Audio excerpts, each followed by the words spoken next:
You just watched the world's first AI-generated wedding video.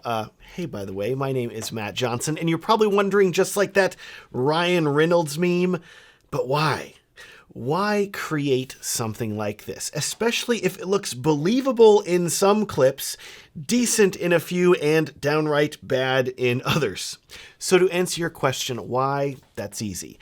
Because AI is coming to video generation, whether we as filmmakers want it to or not, and we can either put our heads into the sand, ignore it, and act like it isn't happening, or we can be aware of it and how it could be helpful to us as filmmakers. In addition, speaking about this specific form of AI text-to-video generation that I used in this video, of course, there are a ton of AI video creation tools out there, but this video in particular was created using Adobe's new Firefly text-to-video generative AI, which is currently in early access private beta, but Adobe was kind enough to give me access to it, and you should know that if this is intriguing to you, they have a beta waitlist which you can sign up for in the video description if you want to get access to this tool as early as possible as well. Also, while I'm making disclosures about this whole video, you should know that only the video footage was AI generated. The music was not made from AI. It was licensed from MusicBed from a real artist, Ryan Taubert. His work is great. I've used him for years. And there were also a couple sound effects in this video that were licensed from Soundstripe. These are not AI generated as well. And I edited this video myself. I didn't hand off the editing to AI or anything like that. I put all the clips together, I arranged them with the music and the sound effects. Real handcrafted human hands for this video here, aside from the video clips themselves. Also, just for full clarification here, this video is not paid or sponsored by Adobe or literally anyone else for that matter. I got access to this tool early, and as someone that's filmed weddings for over a decade now, my first thought was, could I use this tool in a way that's useful for wedding filmmakers? And that's really what I want to spend the rest of this video talking about. Just how useful is this tool to us as filmmakers? And is there a way to integrate it into our videos in a way that is believable and responsible? Talking responsibility first, I have good news. There's a lot of stress and worry among many filmmakers and other creative artists that generative AI is going to steal all of our jobs and essentially devalue our work. And while that's definitely a possibility, I'm not going to get deep into the nuances of that in this video, but let me know if you want me to make another video about that. To me, at least in regards to Adobe, it looks like from the very start they've been aware of this, and they've been very upfront about only training their AI either on public domain footage or footage that they have the rights to use, like footage that has been uploaded to Adobe stock. Regardless, I feel like Adobe's approaching generative AI in the most ethical way that they can by licensing and using public domain training data, and I will say that that is appreciated. But that said, back to this specific wedding video that I created using AI. Is the footage generated by this AI actually good enough to be used? Because regardless of whether it's responsibly sourced or not, it's not going to matter if nobody's using it because everything generated by it looks bad. Well, in my experience, keep in mind that this is a very early version of Adobe's generative AI, and I've heard directly from them that they are working on making a lot of improvements to it all the time and planning on making it even better by the time that it's ready for full public release. There are definitely some areas where it needs a lot of work and some areas where it absolutely shines. Let's cover where it needs work first. Specifically in regards to generating humans, like many other AI generative tools out there, Adobe's Firefly for video struggles here as well. I was able to get it to generate people relatively easily, but I found that when it came time to generate faces, the eyes definitely looked a bit lifeless, like a bad video game, and more than once they were incredibly symmetrical, like perfect faces that were generated, arguably too perfect where they looked fake.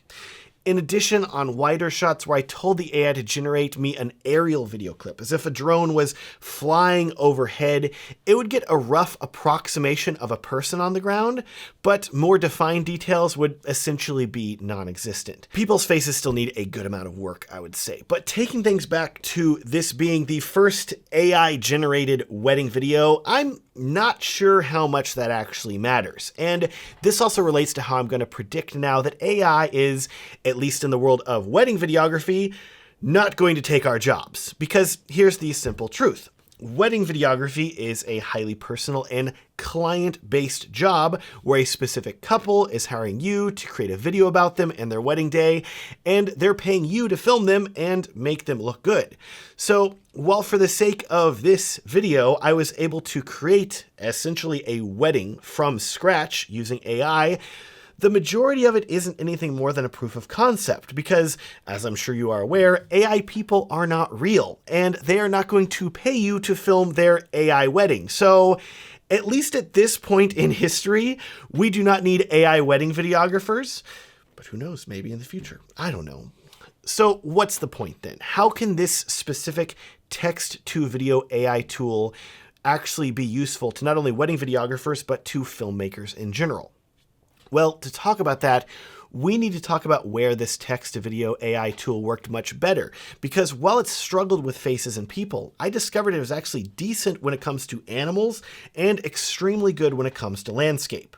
Now, I did not include any animal clips in the wedding video because I wanted my example video to be wedding focused and not animal focused, but whenever I told the AI that I wanted to see a bird on the branch of a pine tree, it did a pretty darn good job.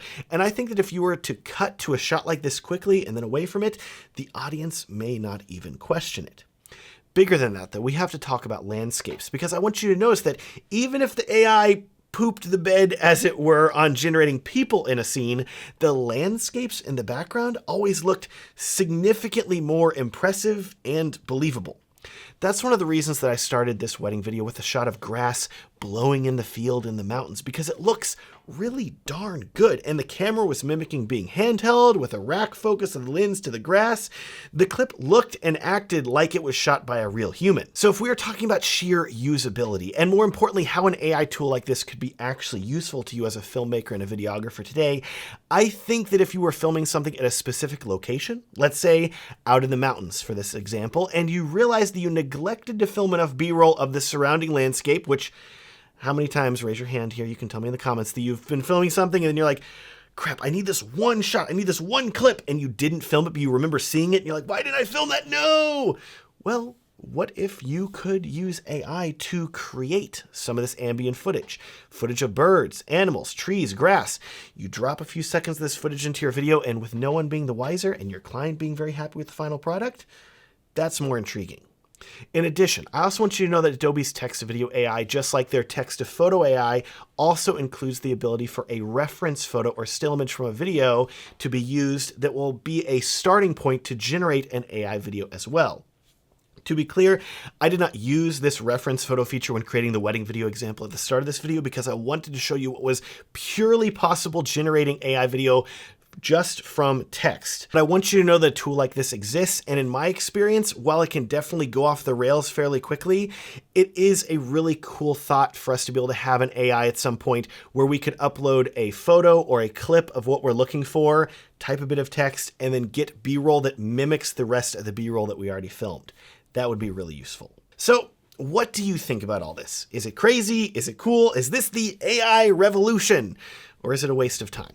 Here's my take. I've said before in previous videos and in live streams, I don't foresee tools like this text-to-video generator necessarily being the go-to for filmmakers. But generative fill for video tools where you can take a video clip that you've already filmed and remove objects from it, I think will be extremely useful and bring video in line with what is already possible in photo editing tools like Lightroom and Photoshop. In addition, Adobe's Generative Extend tool that they've shown off coming to a future version of Premiere Pro where you can use AI to make a video clip longer would be a lifesaver as well, because there are so many times that I've filmed something and wish that I had an extra few frames for a specific clip and I didn't want to slow down the clip to add them.